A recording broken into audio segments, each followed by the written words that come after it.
Hello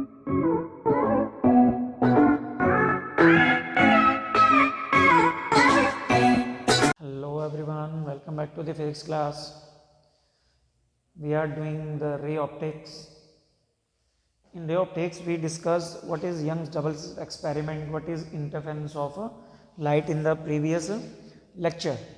So in today's lecture, what we are doing, condition for constructive and destructive interference. We are starting the topic today's lecture with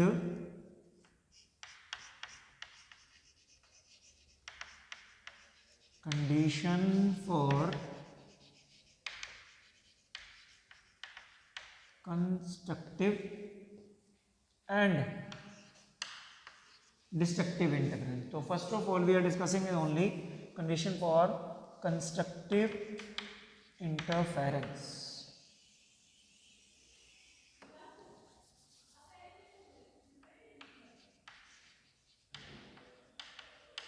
We are discussing that condition for constructive interference. Constructive interference की condition कि कब दो waves interference जो कर सकती हैं वो constructive कर सकती हैं. Okay, what is the condition for constructive interference.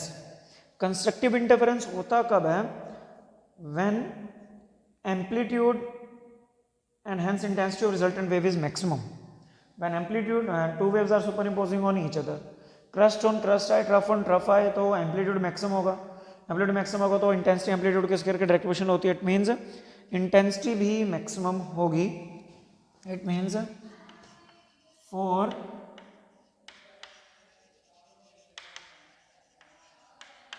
constructive interference, for constructive interference resultant intensity should be maximum. Resultant intensity of the wave should be maximum. जो resultant intensity है wave की, that must be maximum. And what is the formula for the calculating the resultant intensity? We discussed that is IA plus IB plus 2 under root IA IB cos phi. IA is intensity of first wave, IB is intensity of second wave, cos phi is the phase difference between the two waves. So resultant intensity is this. Resultant intensity should be maximum for the constructive interference, and intensity will be maximum. IR will be maximum if cos phi is maximum. तो ये cos phi इसमें maximum variable है, change हो सकता है जो phase difference. If cos phi is maximum and cos phi is maximum is 1. cos phi is maximum is 1. cos phi की जो मैक्सिमम वैल्यू होती है वो 1 होती है. अब हमने ये देखना है कि cos phi की वैल्यू मैक्सिमम जो 1 होती है वो कितने एंगल पे होती है. If cos phi is maximum 1 if only and only phi की वैल्यू कितनी हो? phi 0. cos 0 is 1. Then again it will be cos 2 pi. cos 2 pi also 1. phi is 0 degree, 2 pi, 4 pi, 6 pi and so on. If phi is 0 degree, 2 pi, 4 pi, 6 pi, 8 pi, in angles पे cos की value 1 मिलती है हमें. It means cos is maximum at these angles. Okay, so we can write it as that is 2n pi if phi is 2n pi, where n is 0, 1, 2, 3 and so on. If we put n is 1, it will be n is 0, phi will be 0, 1, 2 pi, 2, 4 pi, 3, 6 pi, 4, 8 pi. It means if phi is 2n pi, if phase difference between the two waves is 2n pi, then interference will be constructive, and constructive interference means maximum intensity. Constructive interference means maximum intensity. तो maximum intensity आएगी अगर दोनों waves के बीच का phase difference 2n pi होगा. Phase difference will be 2n pi. Okay. So this ये condition पहले आ गई कि when the interference will be constructive when the phase difference between two waves will be 2n pi. There is also a term that is path difference कि दोनों waves जो travel कर रही है एक पॉइंट तक उनके बीच का पाथ उन्होंने कितना कवर किया, उनके बीच का पाथ डिफरेंस. तो व्हाट शुड वी नो कि पाथ डिफरेंस और फेज डिफरेंस में रिलेशन क्या है. As phase difference equals 2 pi by lambda, lambda is wavelength, into path difference. Phase difference equals 2 pi by lambda into path difference. So phase difference is phi. This is 2 pi by lambda. Path difference is called x. So what we calculate? We want to calculate that is path difference. So path difference will be lambda by 2 pi into phi. Lambda by में 2 pi into phi, that is the path difference. So if we have the value of maximum, it means for the phase difference for the constructive interference. अगर constructive interference की हमें phase difference की value पता है, then we can calculate the value for path difference for the constructive interference. अगर यहाँ phase difference हम constructive वाला लें तो path difference भी constructive का ही आएगा. So path difference will be lambda by 2 pi. What is phi? Phi is for constructive, that is 2n pi. 2 pi to 2 pi cancel. So path difference must be n lambda, where n is 0, 1, 2, 3. Next, path difference is x is equal to n lambda. It means path difference, if n is 0, then path difference is 0. N is 1, path difference is lambda. 2 lambda, 3 lambda. It means if path difference between the two waves is n lambda, it means lambda, 2 lambda, 3 lambda, 4 lambda, then interference will be constructive. And phase difference की मतलब constructive interference के लिए दो condition की, path difference कितना होना चाहिए और phase difference. अगर दो waves के इसका path difference n lambda के बराबर है, then interference will be constructive. Also if path difference phase difference is 2n pi, it means 0, 2 pi, 4 pi, 6 pi, then also the interference will be constructive. Then interference will be constructive. अच्छा, constructive interference में cos phi क्या हो जाता है, maximum value आ जाती है. तो maximum intensity क्या आ जाएगी वो हम देखते हैं. IR I मैक्सिमम, जो इंटेंसिटी है इसमें cos phi 1 हो जाएगा तब इंटेंसिटी मैक्सिमम आएगी. Okay, so this is cos phi को हमने 1 पुट कर दिया. सो it will B IA plus IB, IA plus IB plus 2 under root IAIB. How can we write it as IR? I maximum means intensity will be maximum in constructive interference. We can write it as under root A square IA square. इसके से square root cancel हो जाएगा. Next हम इसको सारे को क्या लिख सकते हैं, इकट्ठा ही लिख दो एक ही बार में, अलग लिखने के बजाय एक ही बार में इकट्ठा लिख देता हूँ. होल स्क्वायर कर दो. Under root A, under root I A plus under root I B का होल स्क्वायर करोगे, this will be this. Under root I A plus B का whole square A square, under root A का square that is I, under root B का square that is I B plus 2 A B, under root I A under root I B that is under root I B, इकट्ठा लिख दिया. सो this will B maximum intensity in constructive interference. Maximum intensity in constructive interference. Okay, अगर हम इनको अलग अलग लिखें, सो this will be the maximum value in constructive interference of intensity. Next, condition for destructive interference. Next is condition for destructive interference. Condition for destructive interference. Destructive interference की condition में क्या होना चाहिए, डिस्ट्रक्टिव इंटरफेरेंस में intensity resultant की that must be minimum. Intensity must be minimum and minimum intensity when the intensity will be minimum if cos phi is minimum and cos phi की minimum value होती है -1. cos phi की minimum value क्या होती है, that is -1. तो cos phi अगर -1 होगा तो intensity will be minimum and minimum में डिस्ट्रक्टिव इंटरफेरेंस होता है. Okay, but when the cos phi will be minimum, if phi is pi, 3 pi, 5 pi, 7 pi, if pi is odd number integral of phi is odd number integral of pi, it means that will be cos phi minimum होगा, cos phi minimum तो intensity भी minimum होगी, intensity minimum then interference will be destructive, मतलब dark fringe बनेगी, minimum intensity की जो fringe बनेगी, phi is this, it means we can write it as, how can we write it as 2n, अगर हम इसको शॉर्ट में लिखना चाहें तो क्या बन जाएगा, that is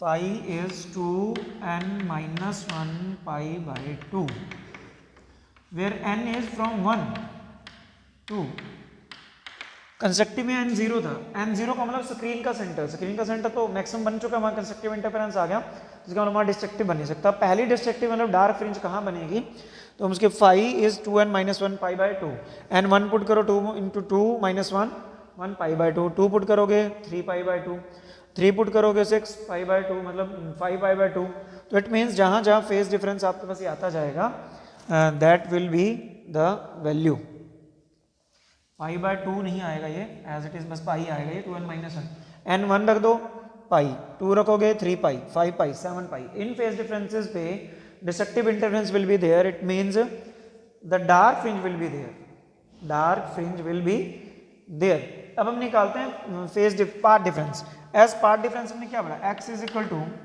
x डैश लिख देते हैं उसको, x हमने पार्ट डिफरेंस कंस्ट्रक्टिव के लिए डिस्ट्रक्टिव के लिए x डैश पुट कर लिया, क्या होता है lambda by 2 pi of phase difference, phase difference हम अगर हम डिस्ट्रक्टिव की ले लें then path difference will always also be for destructive, so lambda by 2 pi, pi to pi cancel, so x dash is 2n minus 1 lambda by 2, x dash in part difference must be 2n minus 1 lambda by 2, where n is again 1 2 3, n 1 put करोगे lambda by 2, it means path difference सबसे पहले जब lambda by 2 होगा दोनों wave के बीच में तो वहां पे डिस्ट्रक्टिव इंटरफेरेंस होगा, 2 पुट करोगे 3 by 2 lambda, 5 by 2 lambda, 7 by 2 lambda, ऐसे चलता जाएगा ये, तो इन पॉइंट्स पे डिस्ट्रक्टिव इंटरफेरेंस होगा, it means the fringe will be dark. और ऐसे हम अगर रिजल्टेंट इंटेंसिटी निकालना चाहें इसमें मिनिमम निकालना चाहें तो क्या होगा, that is I A plus I B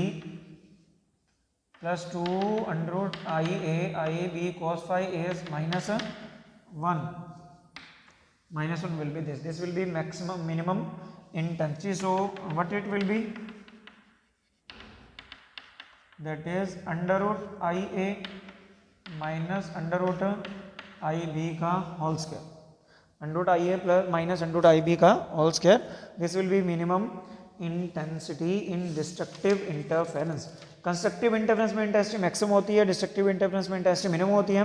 constructive interference का मतलब स्क्रीन के ऊपर कहाँ ब्राइट फ्रिंज बनेगी, डिस्ट्रक्टिव इंटरफेरेंस का मतलब स्क्रीन के ऊपर कहाँ डार्क फ्रिंज बनेगी। Okay, so this was the, we can calculate the positions also for destructive and constructive interference. Now we are doing expression for the fringe width. Okay, what is fringe width, पहले मैं आपको एक pattern दिखा देता हूँ screen के ऊपर कैसा पैटर्न बनता है जब इंटरफेरेंस होता है स्क्रीन के ऊपर। हमने कल यंग डबल स्लिट एक्सपेरिमेंट किया था, this was parent source,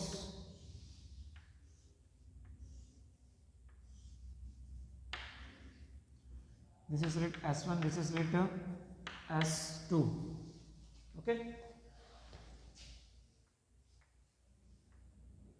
this is the screen, distance between slits and screen is capital D, distance between slit and screen is capital D, distance between the two slits मतलब this distance is small d, distance between the two slits is small d, distance between slit and screen is capital D। जो slits का ये centre बनेगा, यहाँ centre बनेगा, this is centre O, okay, एक wave यहां से आएगी इसमें,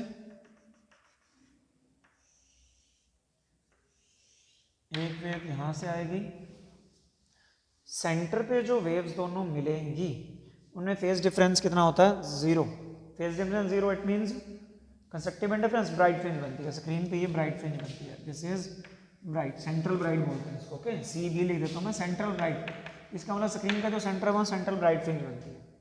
इसके बाद alternate bright and dark fringes बनती जाती हैं। So this is dark one,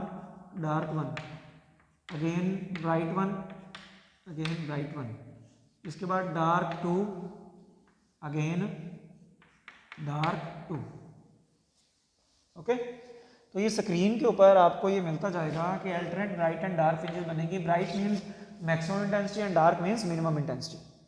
bright means maximum intensity and dark means minimum intensity. So how can we calculate the position of bright and dark fringes or expression for fringe width? मतलब fringe की width, मतलब इस fringe की width कितनी है, dark की, bright के fringe की विड्थ कितनी है, वो हम कैलकुलेट करते हैं। Suppose we have two S1 S2, distance between the two slits is small D, screen और स्लिट के बीच का distance that is capital D। Central bright हमें पता है ये क्या है। अब हमें ये देखना है, suppose we have a point over here, this is the point P, this is the point P,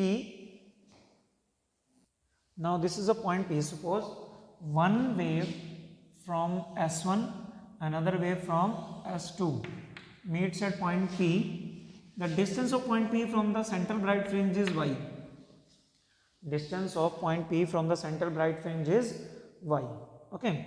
now P पे जो दो वेव पहुंची, एक S1 से उसने कितना डिस्टेंस ट्रैवल किया S1P, और S2 से कितना ट्रैवल किया दैट इज S2P। तो किसका ज़्यादा डिस्टेंस है, S2P का। तो दोनों वेव्स ये जो गई हैं P पॉइंट पे, उनमें पाथ डिफरेंस हम निकालते हैं। Path difference is S2P minus S1P, मतलब P पॉइंट पे जो दो वेव पहुंची है उनमें क्या निकाल लिया हमने, path difference, that is S2P। ज़्यादा में से कम वाला क्या कर लिया, माइनस कर लिया। अब हमने वैल्यूज कैलकुलेट करनी है कि व्हाट इज S2P की हम वैल्यू कैलकुलेट करते हैं। उसके लिए हमने ये सामने इसको पहले मिलाया, S1P को भी सामने मिलाया, this is E, this is F, that point is E, that point is F। So we what we are taking this triangle S2PF, triangle S2PF, okay. S2PF, Pythagoras theorem, hypotenuse square is equal to base square plus perpendicular square. So S2P square equals base is that is S2F का square plus में PF square, okay. S2P square, what is S2P square, चलो हमें ये निकालना है अभी। What is S2F square, S2F this is D, screen और slit के बीच का distance that is D square, plus PF, what is this PF, this is Y, and S1 और S2 के बीच का गैप कितना था, दैट इज D, तो ये भी D होगा, दिस इज ऑल्सो D। तो ये क्या हुआ, मतलब PC प्लस CF, PCY है तो CF कितना हो जाएगा, ये D था, D का हाफ हो गया, it means PF is Y plus D by 2 का whole square, PF is Y plus D by 2 का होल स्क्वायर। ये S2P का स्क्वायर आ रहा है हमारे पास, ये अगर हम S2P इधर कर दें तो इस सारे की पावर क्या हो जाएगा, जाके अंडर रूट का मतलब पावर 1/2, अंडर का मतलब क्या हुआ, दैट इज पावर 1/2। अब अंदर ही हमने इसमें अगर ऐसे करना हो, दैट इज S2P, इसके अंदर ही अगर हम D स्क्वायर कॉमन निकाल दें तो और क्या बचेगा अंदर, यहाँ 1 बचा, प्लस यहाँ नहीं था तो यहाँ मतलब हमने D स्क्वायर से मल्टीप्लाई किया इसको, और D स्क्वायर से क्या कर दिया, डिवाइड कर दिया था इस टर्म को, तो D स्क्वायर जो मल्टीप्लाई वाला था वो तो कॉमन आ गया, जो डिवाइड वाला था वो एज इट इज यहाँ रह गया। सो S2P is D square into 1 plus this बच गया, D स्क्वायर कंट्यूट करोगे तो D बाहर आएगा। सो what is S2P, S2P is D 1 plus Y plus D by 2 का स्क्वायर बाय में D स्क्वायर की पावर 1/2, पावर क्या 1/2। सो S2P is this, okay. Power using binomial theorem, हम बाइनोमियल थ्योरम भी वैसे इसमें यूज कर सकते हैं। जो बाइनोमियल थ्योरम यूज करते हैं उसमें क्या होता है कि अगर फर्स्ट टर्म यूनिटी है, फर्स्ट टर्म अगर क्या है यूनिटी 1, तो पावर जो होती है वो सेकंड टर्म के साथ क्या हो जाती है, multiply. So what we were discussing using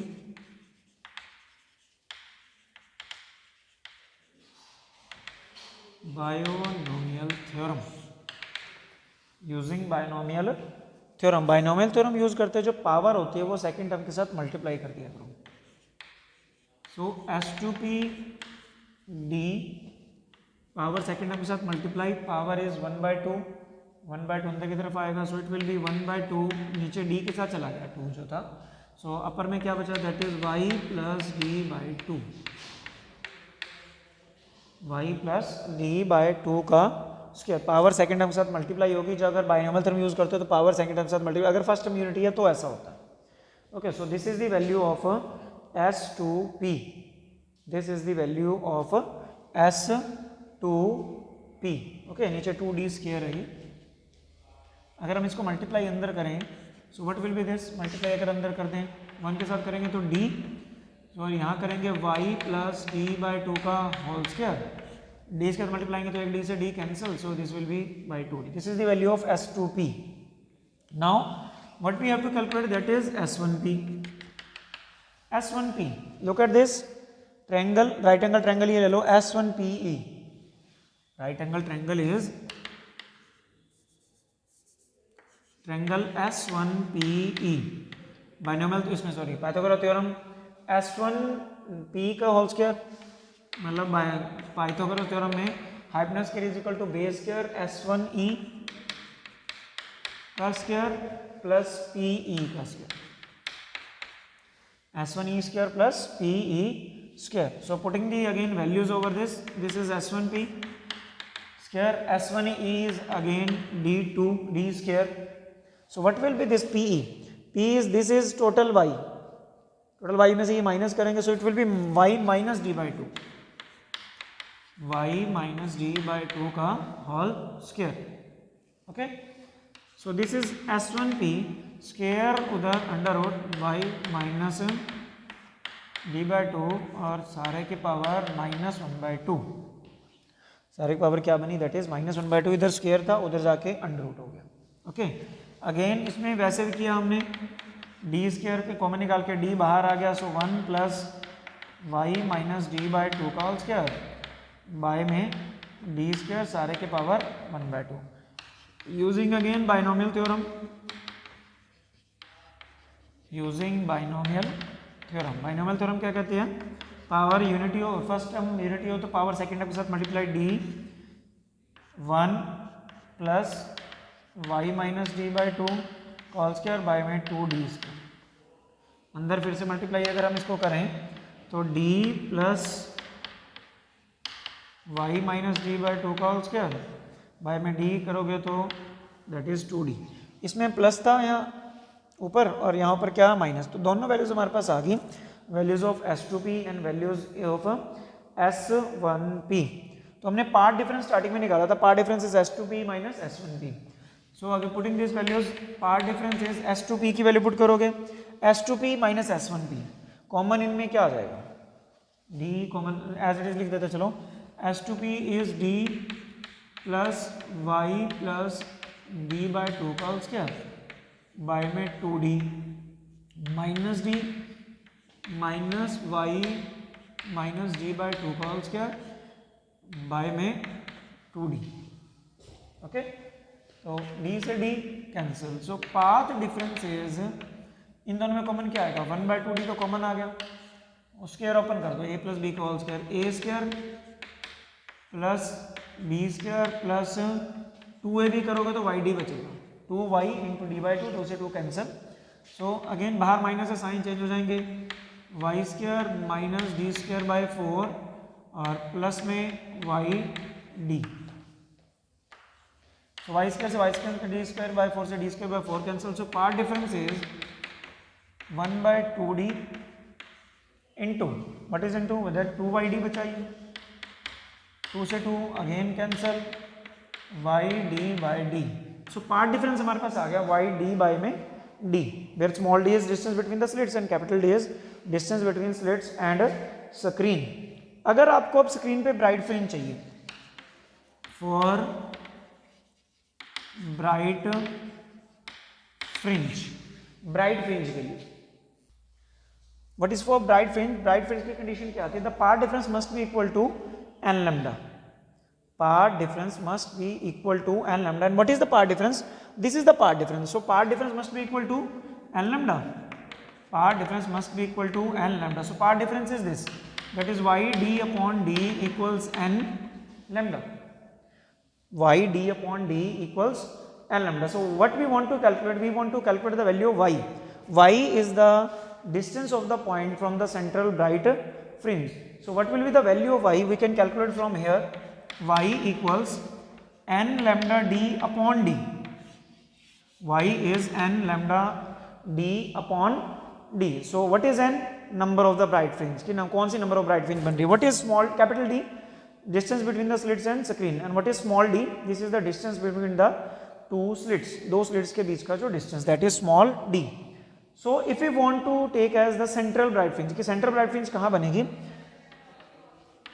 For central bright fringe, that is n is equal to 0. So n is equal to 0, so y is equal to 0, it means center पे बनेगी. Next, for first bright fringe, for first bright fringe के लिए n1, again we are putting the n1 over here, it means first bright fringe will be where, that is lambda d by d, where it will be, that is lambda d by d. For second bright fringe, means on screen, where the second bright fringe will be, that is n is equal to 2. N equals 2 put करिए. So what is the value of 2? That is now y2 will be 2 lambda d upon d. Y2 is equal to 2 lambda d upon d. So this is the position of second bright fringe. So on, we are moving on. We will get the bright position for the third bright fringe, that will be 3 lambda by d. Okay. So this is the positions of bright fringes. These are the positions of bright fringes. Now what we want to calculate? We want to calculate the positions of dark fringes. I am writing over here position for dark fringes. It means what we want to calculate for dark fringes. Dark fringes के लिए the path difference must be equal to 2n minus 1, that is lambda by 2.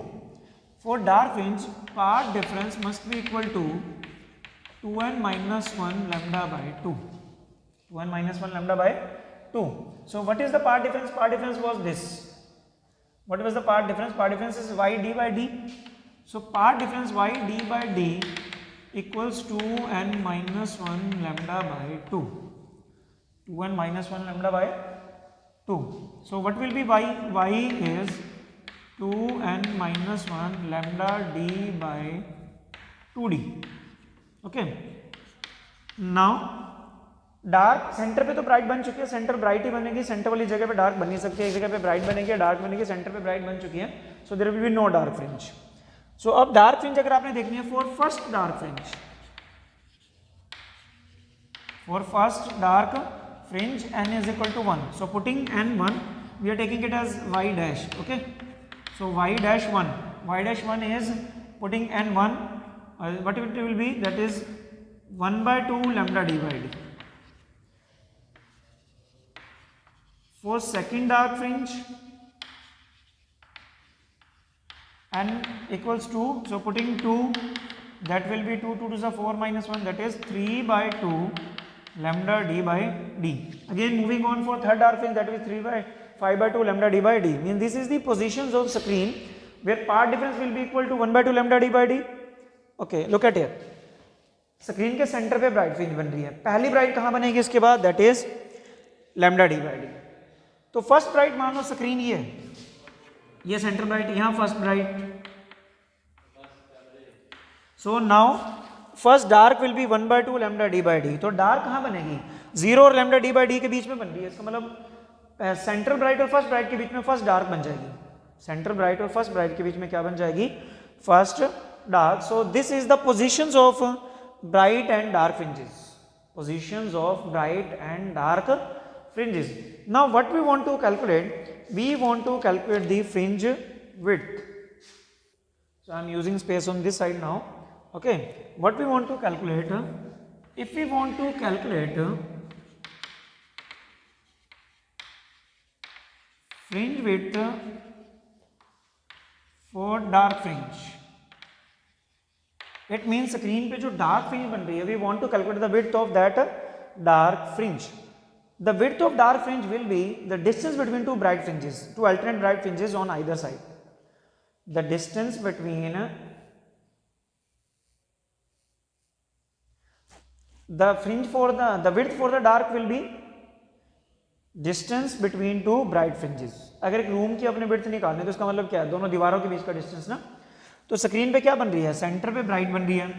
फिर pattern ये बनेगा, देखिए, this is central bright, this is first dark on either side, this is first bright on either side, this is second dark on either side. If we want to calculate the width of first dark fringe, so it will be the distance between two bright fringes on either side. दोनों bright के बीच का distance निकालो, वो dark की width आएगी. Okay, so fringe width for the dark fringe will be equal to, that will be equal to distance between two bright fringes. Two bright fringes मतलब alternate जो उसके sides में होंगी दोनों. दो bright fringes के बीच का distance निकालो जो पास पास वाली हैं. So suppose bright fringes at last. Bright fringes की position का क्या formula? That is n पे जो बनेगी lambda d by d. So this is yn minus yn minus 1. Last से सेकेंड लास्ट वाली जो ब्राइट फ्रिंज है उन दोनों के बीच का गैप ले लो. Last bright and second last bright के बीच का जो गैप होगा वो डार्क की विड्थ आपके पास बनेगी. सो yn minus yn minus 1 is equal to yn is that is n lambda d by d. This is the position for the last bright fringe, and for the second last n minus 1 will be there. So lambda d by d, n lambda d by d minus n minus 1 lambda d by d. On solving, fringe width is written as beta. Okay, beta dash लिखते हैं dark के लिए. So what will be this, common क्या आ जाएगा, that is lambda D by D is common, N minus N plus 1 बन जाएगा जब हम ब्रैकेट को ओपन करेंगे. So what will be this, N to N cancel. So what is fringe width, fringe width for dark is lambda D by D. Fringe width for the dark fringe is lambda D by D. Lambda is wavelength, capital D is the screen और slit के बीच का distance, and D slits के बीच का distance. Now we what we want to calculate, we want to calculate the fringe width for the dark fringes. Dark के लिए हमने कैलकुलेट कर लिया, ब्राइट के लिए हम निकालें तो डार्क के बीच का gap. now what I want to calculate that fringe width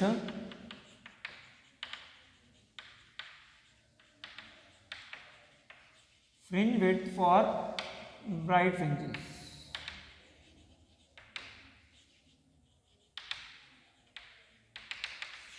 fringe width for bright fringes. ब्राइट फ्रिंज के लिए फ्रिंज विड्थ आपने कैलकुलेट करनी है. This will be equal to distance between two alternate dark fringes. Distance between two alternate dark fringes, तो dark fringes के बीच का आपको गैप निकालना है. What is the next, it means we this will be two dark के बीच का गैप, डार्क के बीच का Y N dash minus Y N minus 1 dash, मतलब लास्ट डार्क और सेकंड लास्ट डार्क के बीच का गैप आप निकाल लो. सो डार्क की क्या पोजीशन है, डार्क की क्या पोजीशन है, दैट इज वाई एन. यहाँ से अगर हम वाई की वैल्यू निकालें ये हम, तो एन को एन लिखा जाएगा. So it will be 2n minus 1 lambda D by 2d. N अगर सेकंड लास्ट का निकालना तो एन की जगह माइनस 1 रखेंगे. So it will be 2n minus 1 minus 1, N की जगह माइनस 1 रखा है, ये माइनस 1 था ही, इंटू लैम्डा डी बाई में 2d. So beta is common क्या आ गया, that is lambda D by 2d. ये 2n minus 1 माइनस, अगर हम इसको ओपन करें 2n minus 2 minus 1, 2n minus 3 हो जाएगा. ये 2n minus 3 ब्रैकेट ओपन करेंगे तो this is minus, this is plus, 2n से 2n cancel. So beta is lambda d by 2d into 3 minus 1, that is 2, 2 से 2 cancel. So again fringe width will be lambda d by d. It means formula for fringe width for the bright fringe and formula for fringe width for dark fringe is same. It means जो भी dark और bright fringes बनती हैं they are of equal width. They are of equal width, वो equal width की ही बनती हैं. And what is the formula for calculating the fringe width? That is lambda d by small d. Lambda d by small d. Okay, this was the concept of today. I hope you all understood. Do practice, do prepare notes. If you have any doubt, you can contact me on my personal WhatsApp wall. Till then, thanks and have a nice day.